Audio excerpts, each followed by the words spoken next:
Bem, na aula de hoje vamos falar sobre tipos de variação e para a gente entrar nesse tema, vamos retomar brevemente o que é variação linguística.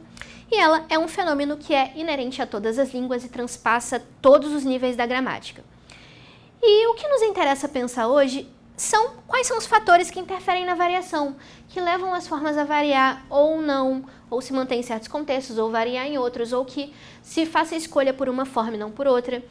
E aí, a gente toma então como ponto de partida a ideia de que a variação linguística, ela acompanha a diversidade social, por isso ela acompanha também a diversidade de gêneros textuais que existem na sociedade e circulam por aí e são criados todos os dias.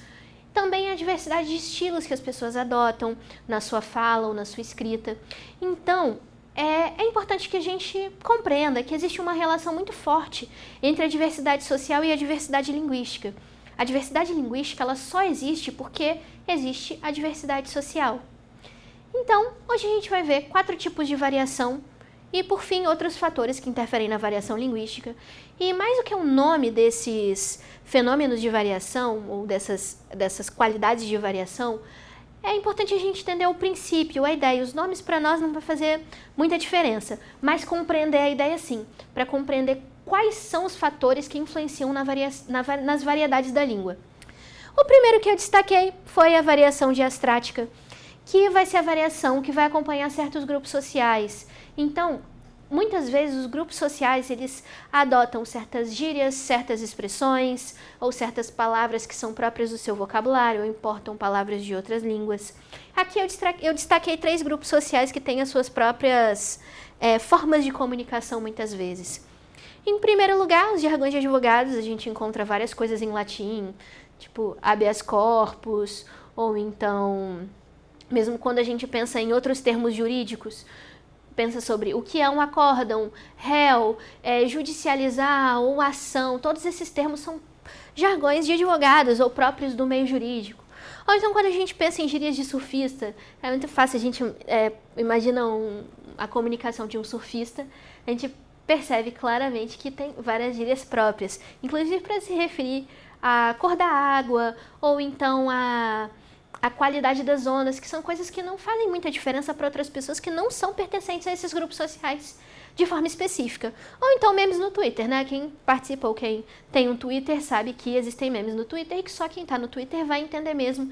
E só vai fazer sentido para essa comunidade específica. Saindo dela, essas palavras ou essas expressões já perdem o sentido. Então, são formas de comunicação ou escolhas comunicativas que são próprias de certos grupos sociais. E aí, grupo social pode ser qualquer reunião de pessoas que vão ter alguma característica em comum.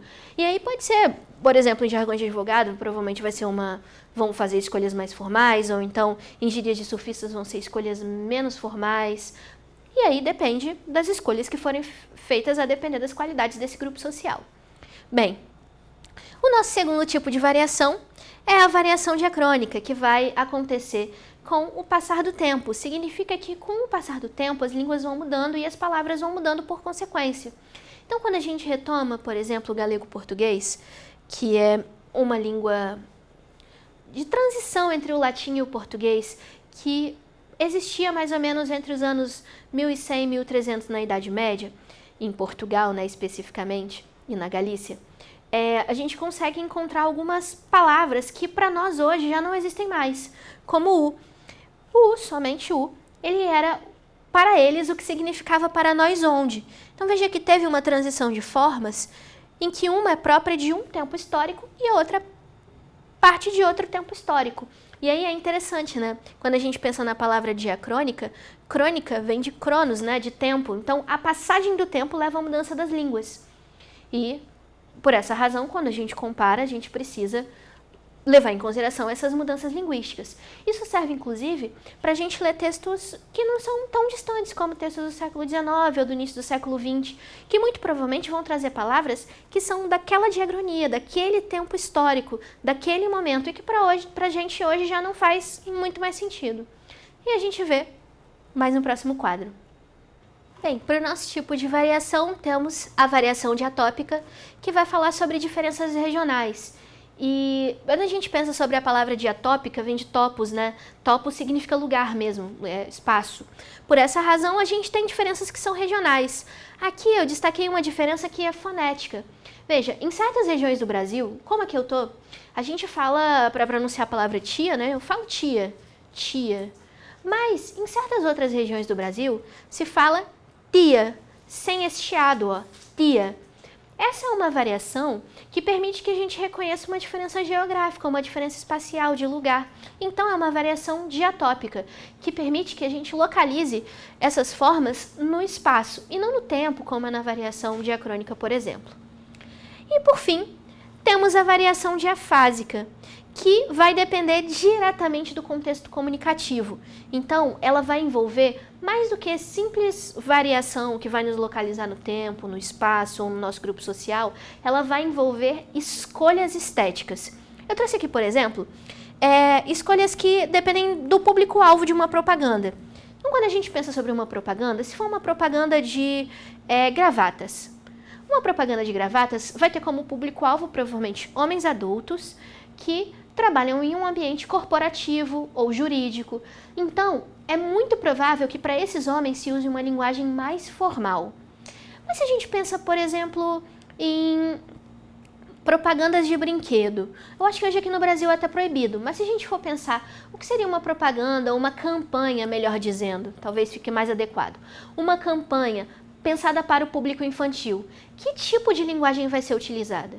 Vai ser uma linguagem mais lúdica, uma linguagem muito provavelmente mais próxima do informal, uma linguagem muito mais cadenciada própria, com uma dicção melhor para que as crianças entendam perfeitamente. Então, por essa razão, a gente vai fazer escolhas que são estéticas, escolhas que vão depender do nosso público-alvo. Nós vamos escolher por uma forma ou por outra, a depender da nossa intenção comunicativa. Então, temos esses 4 tipos de variação estruturados e tal. São a variação diatópica, a diafásica, a diacrônica e a diastrática que nós vimos antes. E aqui não se encerram os fatores que interferem na variação. Então, sempre que há pesquisas linguísticas, ou mesmo quando a gente vai pensar sobre as diferenças sociais ou de linguagem que existem na nossa sociedade, a gente pode pensar diversos fatores que influenciam na variação linguística, como a classe social ou a idade dos falantes, ou então a cor dos falantes, se eles estão num ambiente que é mais rural ou mais urbano. Esse critério é definido pela quantidade de habitantes na cidade. Se eu não me engano, urbano é em cidades que têm mais de 100 mil habitantes. Ou então, se a pessoa morando num centro urbano, ela mora mais perto do centro da cidade ou numa região que é mais periférica. E o nível de escolaridade, né? Se é uma pessoa que completou só o ensino médio, ou se tem um ensino fundamental incompleto, ou se já é uma pessoa de nível superior.